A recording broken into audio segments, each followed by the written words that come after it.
অনিয়ন্ত্রিত খাবার দাবার, মাঠে খারাপ পারফরমেন্স সহ নানা কারণে বেশ কয়েকদিন ধরেই তীব্র সমালোচনার শিকার হচ্ছেন পাকিস্তানের wicket keeper batsman Azam Khan.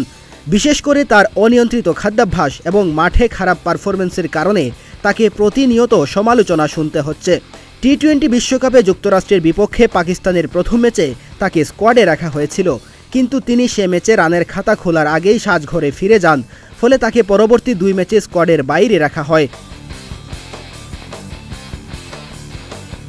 আজম খানের দল থেকে বাদ পড়ার অন্যতম কারণ ছিল টি-20তে তার ব্যাটিং গড়।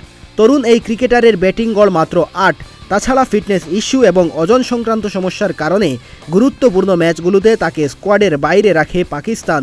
এমনকি ভারতের বিপক্ষে পাকিস্তানের পরাজয়ের কয়েক ঘন্টার মধ্যে এই ক্রিকেটারকে স্ট্রিট ফুড কর্নারে ফাস্ট ফুড খেতে দেখা যায়।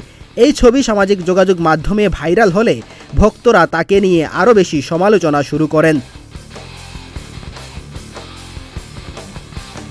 কানাডার বিপক্ষে ম্যাচের সময় আজম খানকে ডাগ আউটে বসে খাবার খেতে দেখা যায়।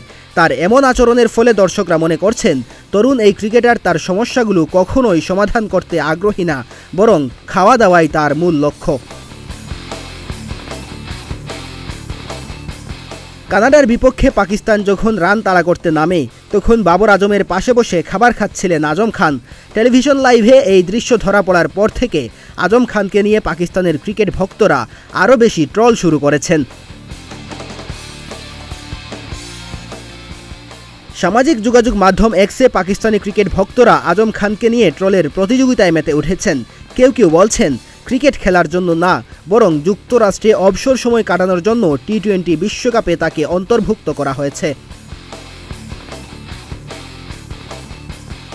কানাডার বিপক্ষে গুরুত্বপূর্ণ ম্যাচে 7 উইকেটের বড় ব্যবধানে জয় পেয়েছে পাকিস্তান। ফলে সুপার 8-এ যাওয়ার আশা এখন পর্যন্ত টিকে আছে মেন ইন গ্রিনদের। সুপার 8-এ যাওয়ার লড়াইয়ে টিকে থাকতে হলে এই ম্যাচে তাদের জয়ের কোনো বিকল্প ছিল না। আগামী 16 জুন আয়ারল্যান্ডের বিপক্ষে গ্রুপ পর্বের শেষ ম্যাচ খেলতে মাঠে নামবে পাকিস্তান। মেহেদী হাসান তালহা, প্রতিদিনের বাংলাদেশ।